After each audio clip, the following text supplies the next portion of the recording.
Or for most of modern history, the industries that determined which countries got rich were built on two things: oil and steel.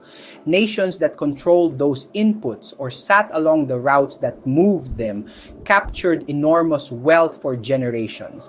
That era is ending. The industries that will determine national prosperity for the next 50 years run on something entirely different: compute and the minerals that feed it. Semiconductors, critical minerals, artificial intelligence infrastructure, and the manufacturing capacity to turn raw material into finished technology. And in April 2026, the Philippines was formally placed on that map. Now, the country committed 4,000 acres, roughly 620 hectares in New Clark City, Tarlac, to become what is being described as the first AI-native industrial acceleration hub in a network of allied economies.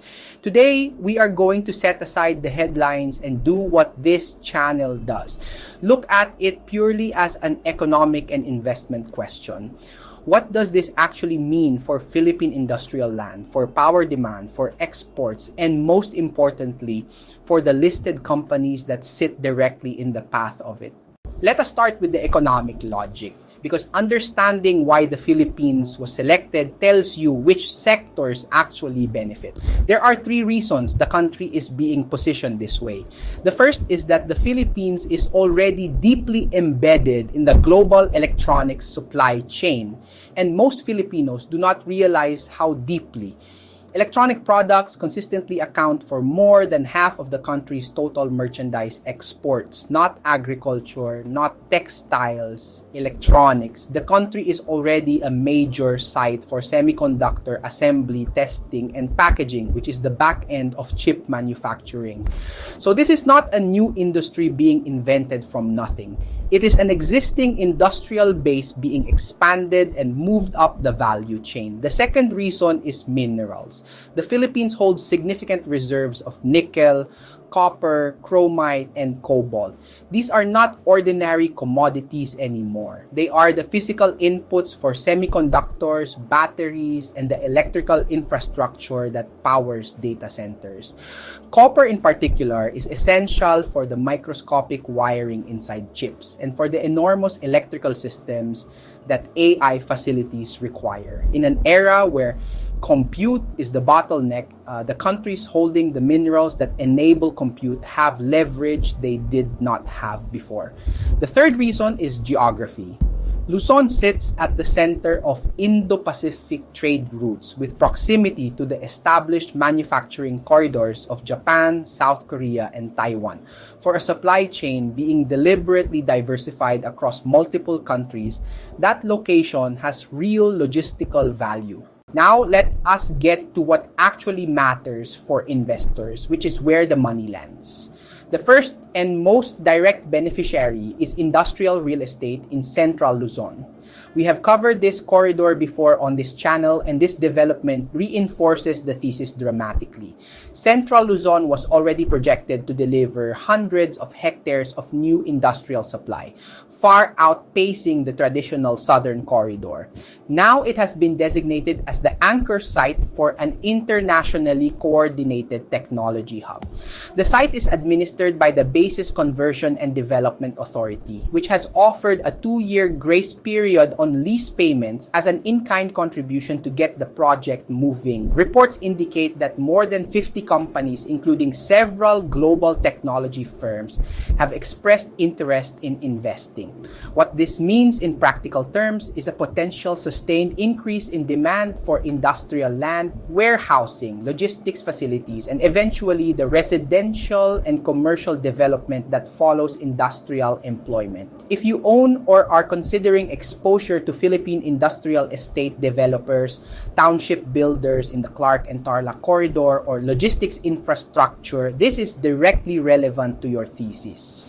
The second beneficiary, and this is the one most investors underestimate, is power. You cannot run semiconductor fabrication or hyperscale data centers without enormous, reliable electricity. This is the single largest physical constraint on the entire project, and it is also the single clearest investment implication. A facility of this type consumes power at industrial scale, continuously, with essentially no tolerance for interruption. That means sustained new demand for generation capacity, for transmission infrastructure, and for the companies that supply both. If this development proceeds at anything close to its stated ambition, it represents a structural increase in Philippine electricity demand that will need to be met by power generation companies and delivered through distribution infrastructure. For anyone holding Philippine power and energy stocks, this is a genuine long-term demand story layered on top of an already growing market. The third beneficiary is the existing electronics and semiconductor sector. If the Philippines succeeds in moving from assembly and packaging toward higher value activities, the companies already operating in that space stand to benefit from expanded volumes, better technology transfer, and stronger integration into global supply chains. Higher value manufacturing means higher margins, and higher margins eventually means stronger corporate earnings, which is what ultimately drives stock prices over the long run. Now, let us be rigorous, because a serious analysis never accepts the optimistic case without testing it. There are 4 genuine economic risks that determine whether this opportunity is captured or missed. The first is electricity cost. The Philippines has among the highest power rates in Southeast Asia. Semiconductor fabrication and AI data centers are extraordinarily power intensive, and power cost is one of the most important variables in where these facilities choose to locate. If the country cannot deliver competitively priced electricity at industrial scale, capital will simply flow to regional competitors that can. This is not a political question. It is a straightforward cost of production question, and it is arguably the single biggest determinant of whether this project reaches its potential. The second risk is water and infrastructure capacity. Large data centers require substantial water for cooling, alongside robust road, port, and utility infrastructure. Whether the supporting infrastructure can be built at the required pace is a real execution variable. The third risk is where the country lands in the value chain. There is a meaningful economic difference between hosting assembly, testing, and packaging operations, which is what the Philippines predominantly does today, and hosting genuine high-value fabrication, design, and processing. Assembly work generates jobs and export volume. Higher value activity generates significantly better margins, better paying employment, and durable technological capability. Whether this initiative moves the Philippines up that ladder or simply expands its position at the current rung is the most important economic question of all. And even industry figures have been careful to say it is too early to determine the effect on exports. The fourth risk is execution and timeline. Announcements are not construction. Expressions of interest are not committed capital. Large industrial projects in any country routinely take longer and cost more than initially projected.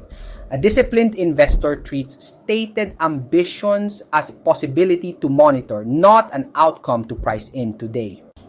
Worse nga. So how should you actually think about this as an investor? Here is the honest framework. First, treat this as a long-term structural thesis rather than a short-term trade. Nothing about this changes any company's earnings this quarter. What it potentially changes is the multi-year demand outlook for industrial land, power, and manufacturing capacity in a specific corridor of the country. That is the kind of thesis you position for gradually, not the kind you chase on an announcement. Second, watch the electricity variable more closely than anything else.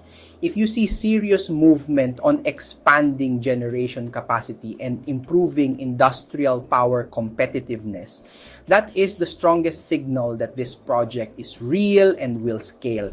If power costs remain uncompetitive, the ambition will outrun the reality. Third, recognize the sector implications in order of directness.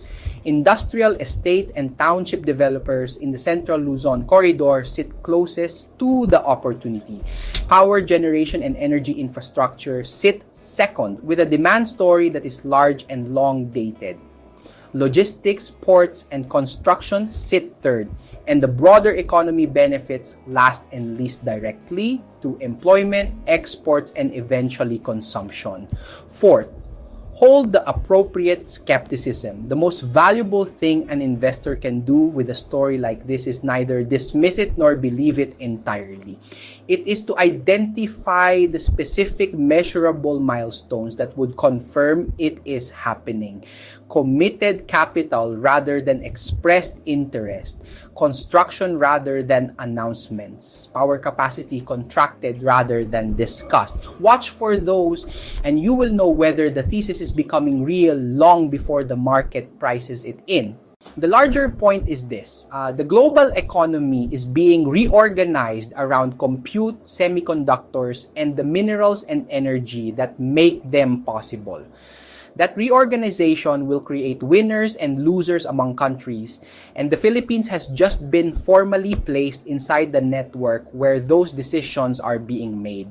Whether the country captures the full economic value of that position or ends up supplying the lower margin end of a chain whose profits accumulate elsewhere depends on execution, energy, competitiveness, and industrial policy over the next several years.